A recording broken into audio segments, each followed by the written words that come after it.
Mga ka-Republic, sumakay ang Hinebra sa mainit na shooting ni RJ Abarientos at nilasing ang SMB sa Game 3 ng kanilang Best of 7 semifinal series. Medyo malamig sa first 3 quarters, biglang nag-init si Abarientos sa 4th frame upang siguruhin ang Gin Kings ang mag-uuwi ng panalo. Nanalo rin ang Rain or Shine kontra sa Tok and Tek sa mas maagang sagupaan kagabi.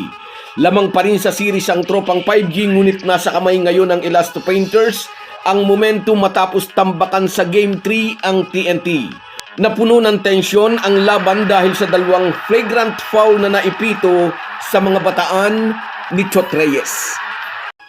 Pag-uusapan po natin yan, pero bago ang lahat ay maglalambing po ako sa inyo na isubscribe ninyo itong ating channel at kung di masyadong makakaabala ay i-like at paki-share na rin ninyo. Malaking bagay po yan sa aming mga vlogger. Maraming salamat. Mga ka-Republic, bitbit ang panghihinayang sa naagaw pang tagumpay sa Game 2. Siniguro ng Rain or Shine, sila naman ang mag-uuwi ng panalo sa Game 3. Kagabi, tinambakan ng ROS ang Tok and Tek 107-86. Tiniyak ng tropa ni Yeng Giao hindi mauulit sa Game 3 ang pagkukulaps ng kanyang kupunan sa endgame. Gaya ng nangyari sa Game 2 kung saan nakabalikwas pa ang tropang 5G mula sa 18 points na kalamangan ng Elasto Painters.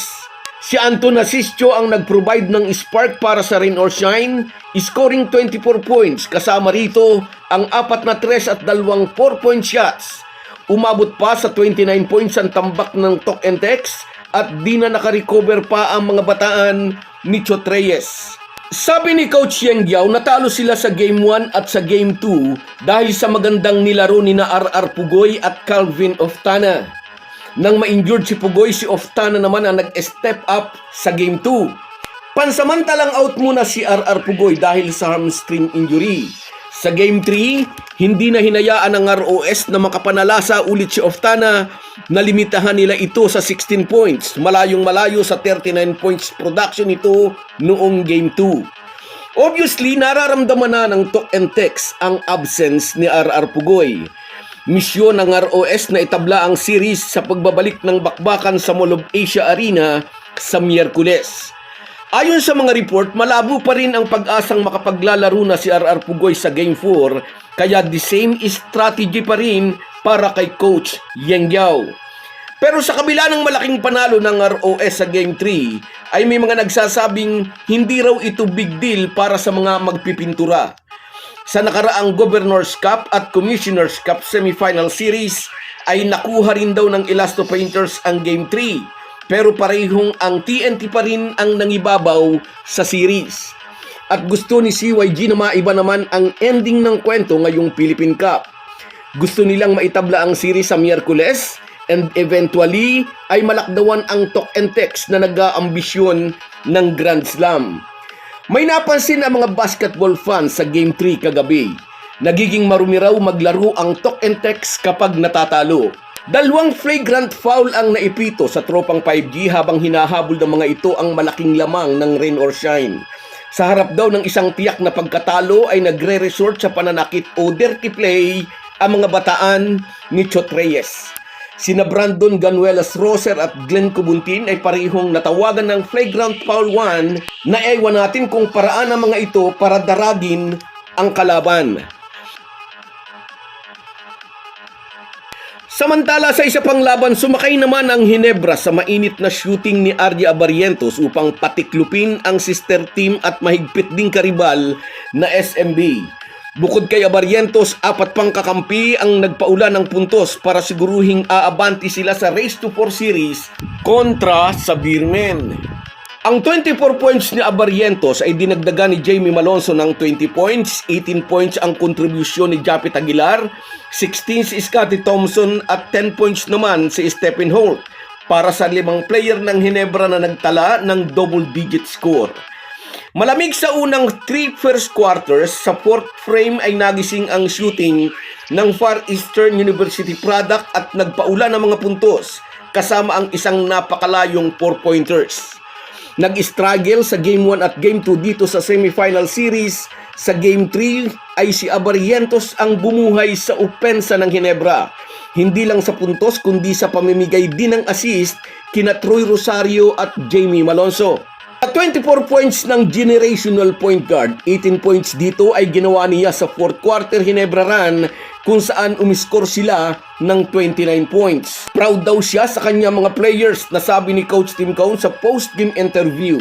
Nagawa raw nila ang kanilang game plan, naglaro raw sila ng maganda at naging napakahusay ng performance ni RJ paparating sa dulo ng laban upang di makahabol ang SMB. Hawak ngayon ng Ginebra ang trangko sa kanilang race to 4 at sa Miyerkules ay susubukan nilang maungusan uli ang SMB. Hindi pa rin 100% si Junmar Fajardo at tiyak muli itong sasamantalahin ng Gin Kings.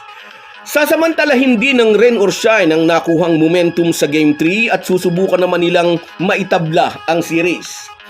Kaugnay ng sagupaang ROS at TNT, mahirap paniwalaan ang mga report na baka raw hindi pa rin ready si RR Pugoy sa Game 4. Maraming beses nang ginawa ni Coach Chot Reyes, inia-announce niyang hindi maglalaro ang isa niyang player pero pagdating ng laban, kasama pa sa starting unit. So guys, yan lang muna. Hanggang sa muli. Kung wala po kayong mga viewers namin ay walang magtatagumpay na vlogger. Kaya salamat po sa inyong panunood. Shoutout sa iyo, Romeo Ramirez. Dapat daw lagkitan pa ang depensa. Sa iyo rin, shoutout Marlene Gilioran. Laban lang, Barangay Ginebra, sabi niya. At sa iyo rin, shout out Nelson Reyes, nasa Saudi ito. Ingat ka lagi dyan, kabayan. Sa iyo rin, shout out Kill Divine. More effort pa, sabi niya, para makatatlo. Sabi niya, shout out Edwin Felizardo. Good luck daw. Yan, nanalo kagabi, idol. At sa iyo rin, shout out Herminia Balingit. Yes, nung game 2 parang nagkampante.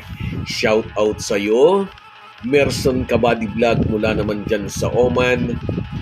Ingat ka lagi dyan, kabayan. Shout out din sa iyo, Perla Kudisal.